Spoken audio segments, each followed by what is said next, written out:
Pourquoi tant de colère? Vous voyez maintenant pourquoi il est venu en tant que Dieu à part entière. Je me souviens avoir demandé au Seigneur, car cette chose me tracassait depuis de nombreuses années.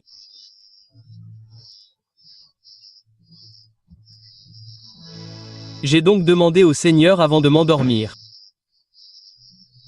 J'ai dit, Seigneur,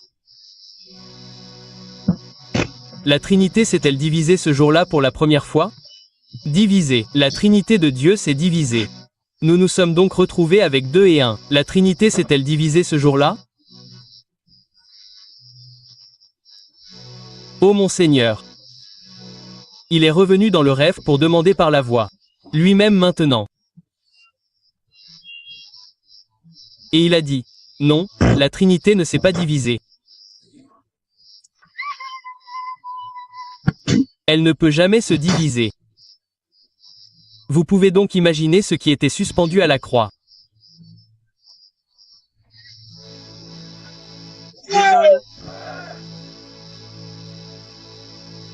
Ésaïe 53. Ésaïe. Vous pouvez lire comme vous voulez. Verset 1, il dit. Qui a cru à notre message? Et à qui le bras du Seigneur a-t-il été révélé? Verset 2, nous passons au verset 12. Il a poussé devant lui comme un jeune rejeton sortant d'une terre desséchée, comme une racine sortant d'une terre sèche et desséchée. Et puis il dit qu'il n'avait ni beauté ni mirage pour attirer à lui les fils d'Adam. Mon Seigneur.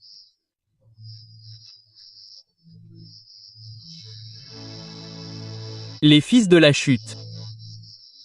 Quand le ciel emballe un paquet, un cadeau, ils ne sont pas capables de le détecter. Il n'avait aucune majesté pour nous attirer à lui. Rien dans son apparence qui nous fasse désirer.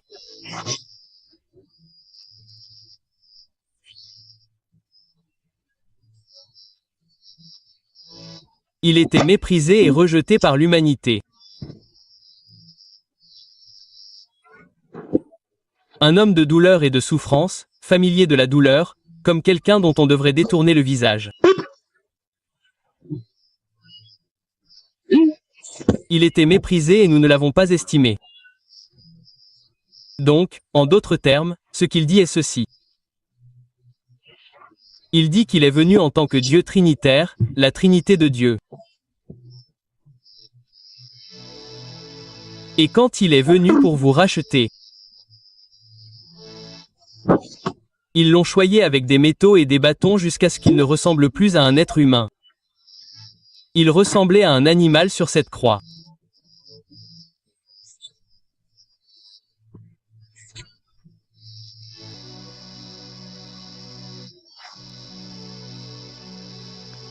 Il a dit qu'il ressemblait à un animal sur cette croix.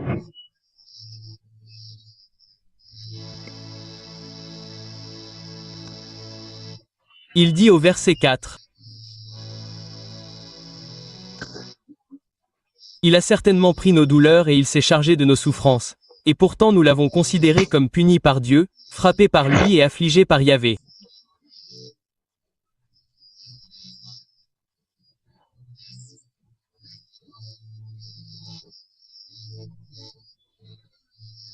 Philippiens chapitre 25 et 9. Mon fils, professeur. Vous êtes toujours avec nous. Vous comprenez ce que nous abordons maintenant? Nous avons abordé la venue du Messie, puis nous avons évoqué l'importance de l'enlèvement par la colère qui arrive.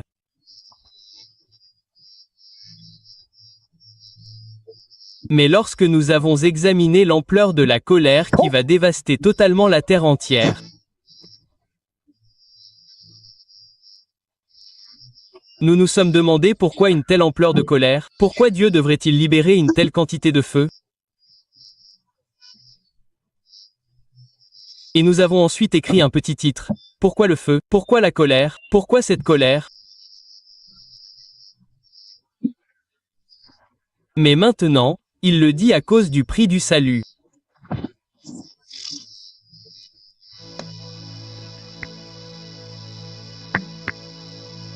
Le prix du salut. C'est tout ce que nous avons abordé. Que la Trinité peut venir. Mourir pour les hommes. Et ressusciter pour lui. Il a abusé du genre de mort dont il est mort, c'est la mort des violeurs, des terroristes, des voyous et des bandits. C'est une mort humiliante à cette époque, même aujourd'hui. C'est cloué sur la croix. Ceux qui sont jetés, il est mort de ce genre d'humiliation.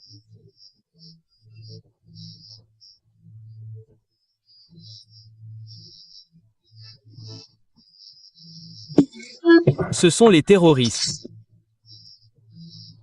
C'est le genre de mort qu'il a subi. J'ai donc dit que Dieu ne peut pas comprendre. S'il peut faire cela et que vous essayez de l'ignorer. Alors pourquoi une telle colère? Puis il dit à cause du prix du salut. Philippiens chapitre 2 sur 5 et 9. Dans vos relations les uns avec les autres, ayez le même état d'esprit que Jésus-Christ. Qui, étant de nature divine, n'a pas regardé comme une chose à exploiter son égalité avec Dieu.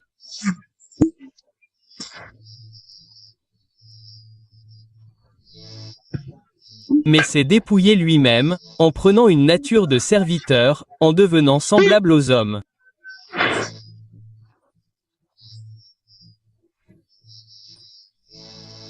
Et en ayant paru comme un simple homme.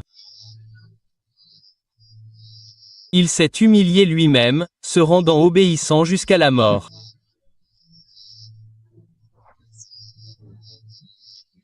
Humiliant même la mort sur la croix. Il s'est donc fait semblable à un ver. Dieu ne peut pas comprendre. Si après tout cela vous pouvez encore le rejeter, je peux vous promettre qu'il ne comprendra pas.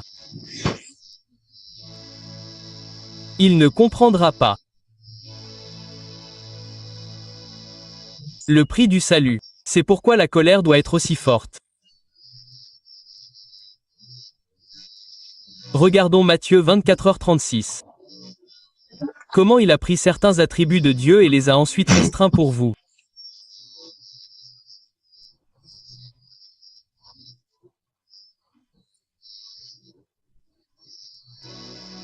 Mais à propos de ce jour ou de cette heure, personne ne le sait, pas même les anges dans le ciel, ni le Fils, mais Dieu le Père lui-même.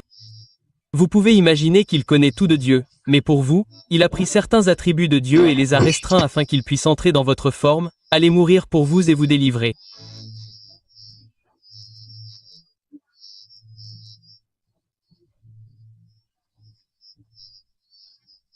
13/8. Il dit ce qui suit, Jésus-Christ est le même hier, aujourd'hui et éternellement.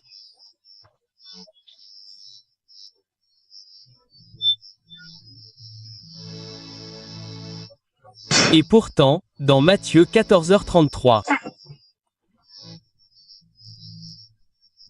C'est ce que j'ai vu quand il m'a emmené au trône de Dieu. Il dit, alors ceux qui étaient dans la barque l'adorèrent.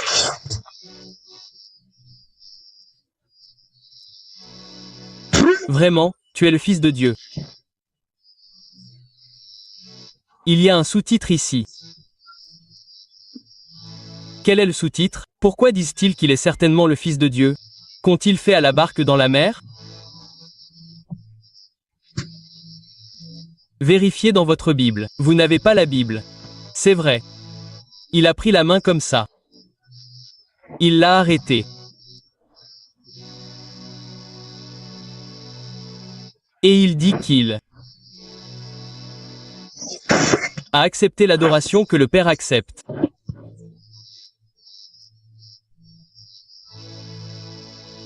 Quand je l'ai vu au centre du trône, il était adoré par toute la création. Il reçoit l'adoration que Dieu le Père reçoit.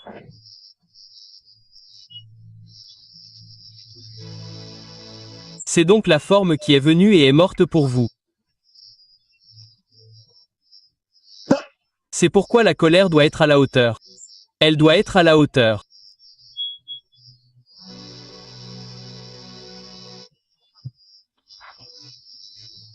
Jean chapitre 10 verset 10, il dit que le voleur ne vient que pour voler et détruire, pour voler, tuer et détruire.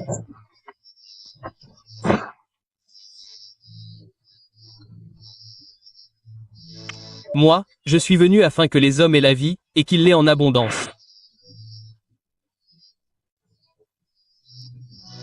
Car si le Père donne la vie, Jésus aussi donne la vie.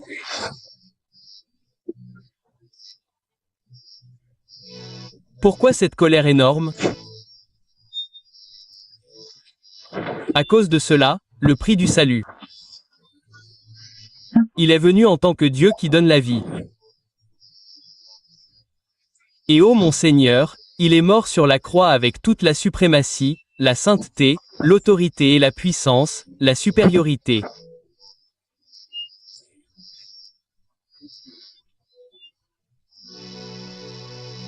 Sa sainteté, sa justice, sa transcendance. Tout ce qu'il a mis sur la croix pour vous.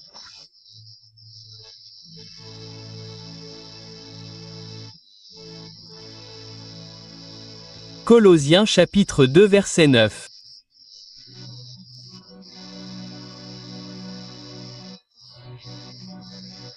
Il dit que toute la plénitude de la divinité de Dieu habite corporellement en Christ.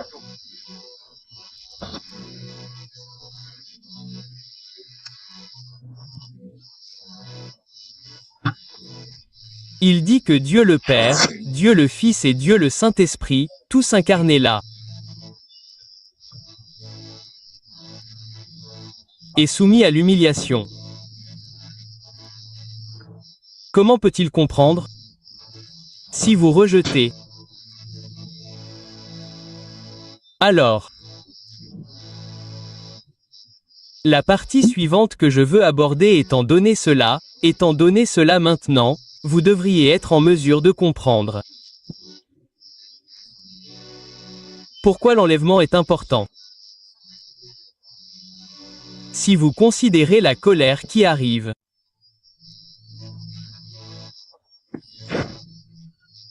et que vous voyez que la colère, cette colère viendra du ciel, il y a du feu là-bas.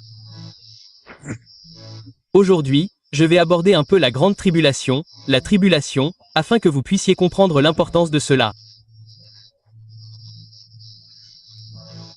Mais il y a du feu qui tombera du ciel.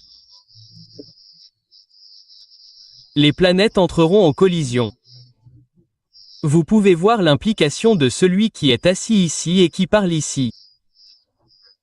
Parce que j'ai prophétisé la collusion de ces corps célestes. Et donc la colère viendra d'en haut. Elle viendra de la terre. L'Antéchrist sera là. Le faux prophète sera là aussi, massacrant les gens. Vous savez, le riche, le milliardaire massacrera les gens. Vous pouvez donc imaginer qu'il y aura la colère venant du ciel. Puis la colère sur la terre venant de la terre. Et les sauterelles de dessous la terre. Il n'y a donc nulle part où se cacher.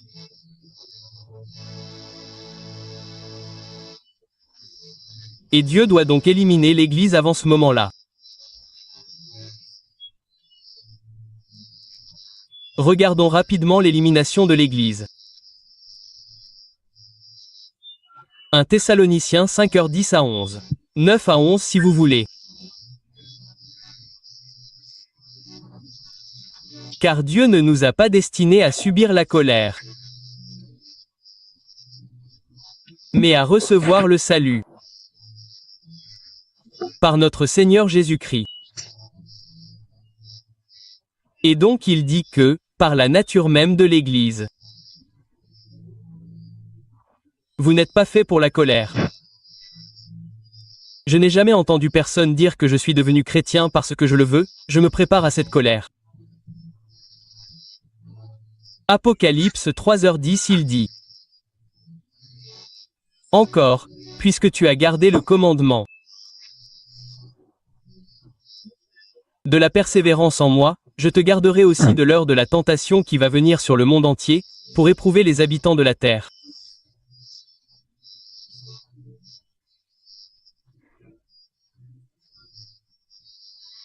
Un Thessaloniciens chapitre 4h16 à 18.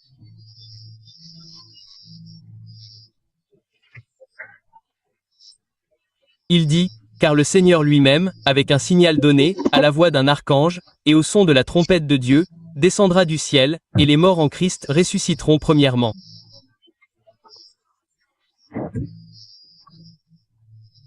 Après cela, nous les vivants, qui serons restés, nous serons tous ensemble enlevés avec eux sur des nuées, à la rencontre du Seigneur dans les airs.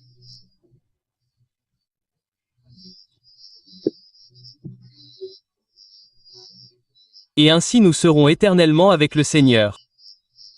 Il dit, c'est pourquoi, consolez-vous et encouragez-vous les uns les autres par cette prophétie.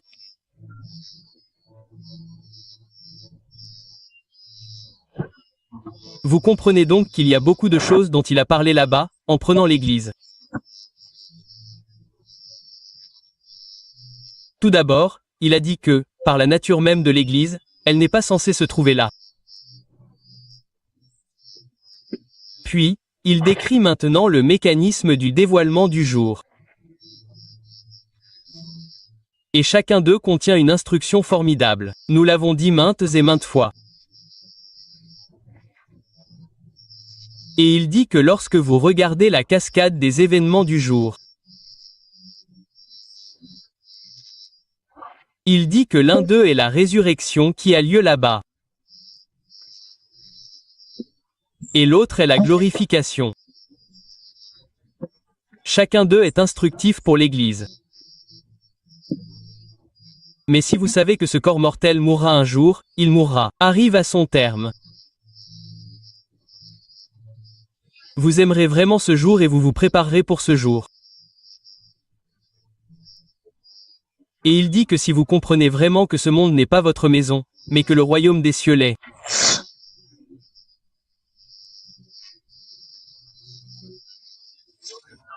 vous vivrez vraiment votre vie au quotidien en attendant la venue du Messie.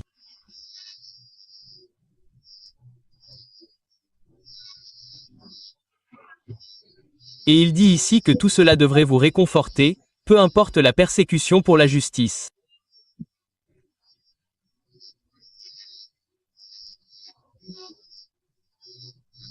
Regardons un autre passage des Écritures que nous avons vu maintes et maintes fois décrivant l'enlèvement de l'Église avant cette colère.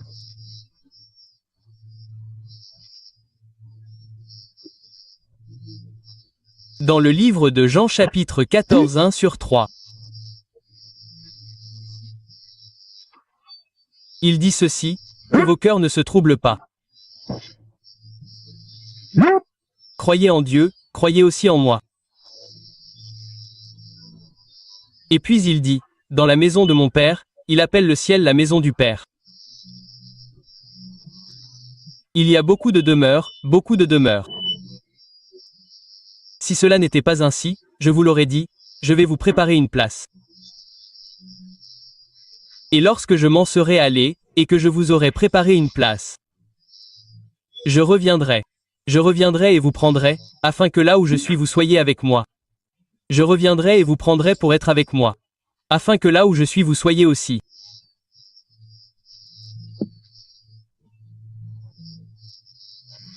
Et puis il dit, vous savez où je vais. Et puis dans 1 Corinthiens 15, il dit le verset 50 suivant. Je capture simplement, si vous comprenez ce que je fais ici, je capture les domaines de cette prise de l'Église. Parce que nous avons vu que la colère est incroyable, insupportable. Et la raison pour cela, il est venu en tant que Dieu. Il est mort en tant que Dieu. Le prix du salut. Il ne peut pas croire que vous rejetiez cela. Et donc il ne peut pas comprendre. Et maintenant nous disons qu'il doit prendre l'Église. Et maintenant nous regardons la prise. Alléluia. Alléluia. Il dit, écoutez, Je vous le dis, un mystère. Tous ne s'endormiront pas, mais tous seront changés. En un éclair, en un clin d'œil, à la dernière trompette. Il mentionne donc le moment exact où la glorification aura lieu.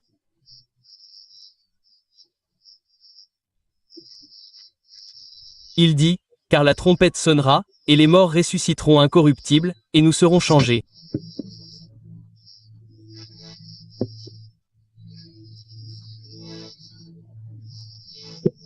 La trompette est l'appel à comparaître. C'est une convocation. Elle convoque l'Église.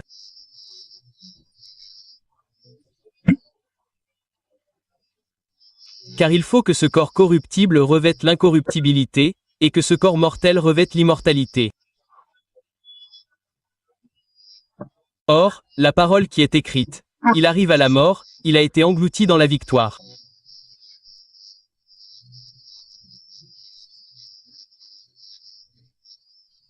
Un autre passage de l'Écriture qui décrit cet enlèvement est Matthieu 25.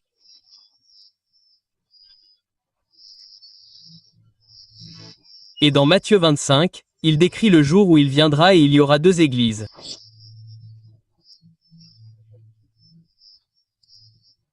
En ce temps-là, le royaume des cieux sera semblable à 10 vierges qui, ayant pris leurs lampes, allèrent à la rencontre de l'époux.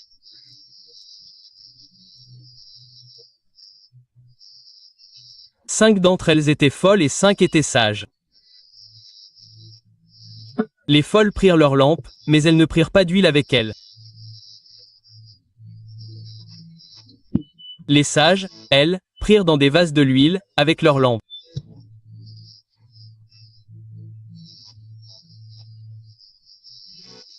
L'époux tarda à venir, et toutes s'assoupirent et s'endormirent.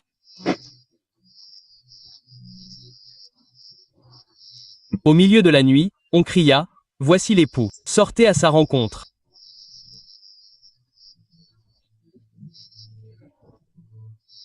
Alors toutes les vierges se réveillèrent et préparèrent leurs lampes.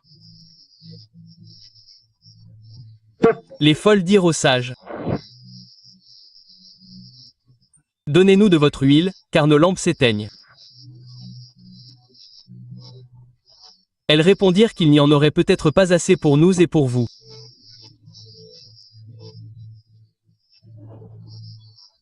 Allez plutôt chez ceux qui en vendent et achetez-en pour vous. C'est incroyable. Mais pendant qu'elles allaient acheter de l'huile,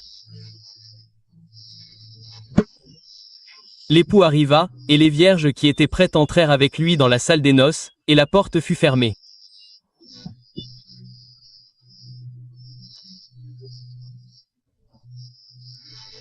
Plus tard, les autres vinrent aussi, et dirent, « Seigneur, Seigneur, ouvre-nous la porte. »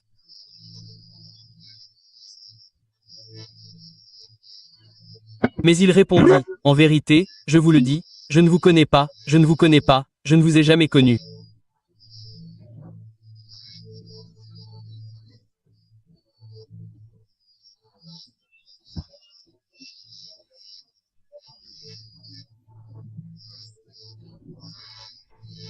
Je vais donc me concentrer sur quelques déclarations ici aujourd'hui, où le Seigneur intervient et dit, « Je ne vous connaissais pas, je ne vous ai jamais connu. » Mais pour l'instant, laissez-moi vous résumer ce que nous avons lu jusqu'ici. Premièrement, il est dit de veiller. Car nous examinons maintenant comment vous pouvez échapper à cette colère incroyable qui doit venir.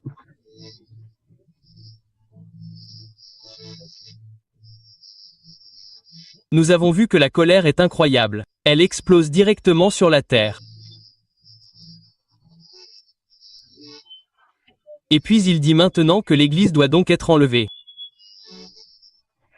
Mais lorsque nous avons examiné les Écritures qui enlèvent l'Église, voici les quelques choses qui en ressortent. Numéro 1, vous devez être vigilant. Vigilant et sur vos gardes, être préparé et prêt. Il dit, faites attention. Verset 13 de Matthieu 25, il dit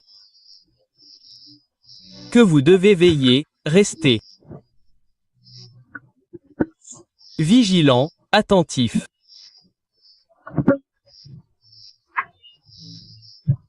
Dans l'attente, prêt et prêt pour Dieu, gardant votre cœur de la souillure, des faux prophètes, des faux apôtres, et aussi gardant votre cœur, le préservant pour lui. Numéro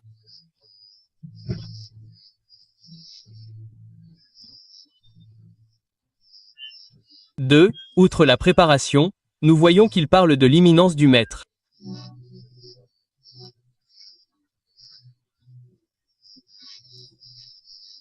L'imminence de la venue du Seigneur. Numéro 1, il a dit la préparation. Numéro 2, il dit que cela arrivera imminemment, jour et heure inconnus.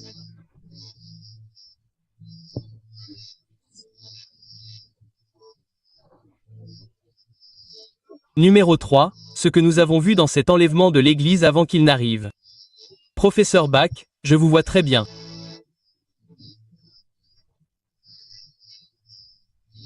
Il dit ce qui suit. Il dit que la porte sera fermée pour toujours. Ceux d'entre vous qui étaient à l'écoute dans les églises du Seigneur. Les autels du Seigneur. Maintenant, vous pouvez entendre la gravité de ce message. Qui dit que pour éviter cette enveloppe qui va entrer en collision avec la terre, vous devez être enlevé à la venue du Messie et à l'enlèvement de l'Église. Lorsque nous avons examiné et exploré les Écritures qui donnent la description de la venue du Messie,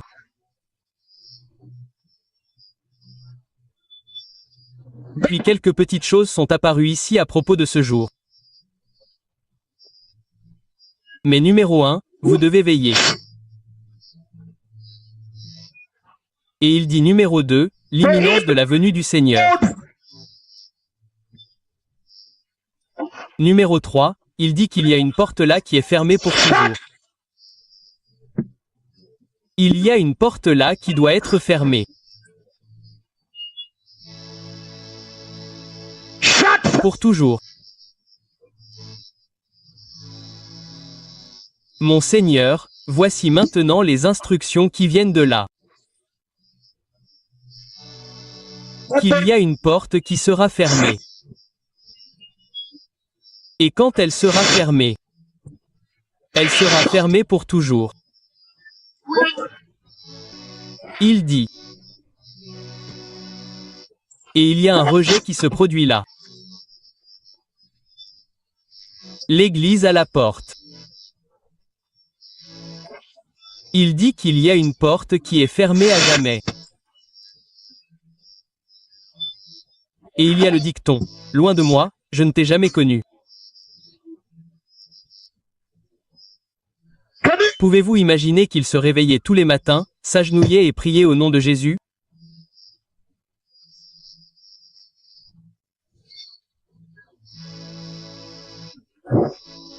Il se réveillait tous les jours et pouvez-vous imaginer que si vous vous réveillez tous les jours, que vous vous agenouillez et que vous priez au nom de Jésus, que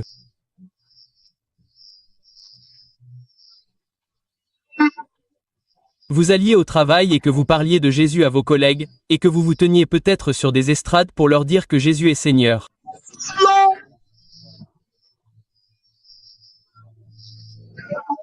Vous participiez à des croisades et à des évangélisations matinales. Vous avez nourri les pauvres dans les rues. Vous avez combattu les familles pauvres des rues. Vous avez apporté de la soupe chaude, du thé chaud quand il fait froid dans les rues pour leur donner quelque chose que les autres n'ont pas fait.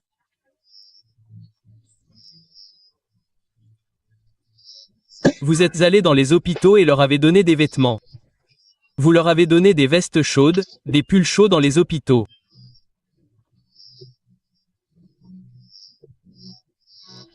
Certains d'entre eux ont même payé pour que cette femme avec son bébé soit libérée.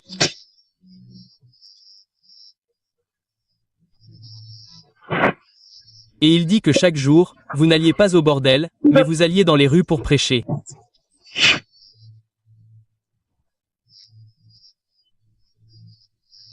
Tu n'allais pas en boîte de nuit, ni dans le bus pour boire.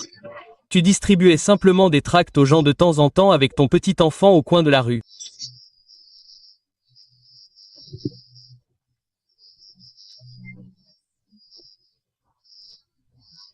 Tu te séparais. Tu prêchais et tu baptisais les gens dans l'eau. Puis ce jour-là, il ferma la porte et dit, « Je ne vous ai jamais connu. Je ne vous ai jamais connu. »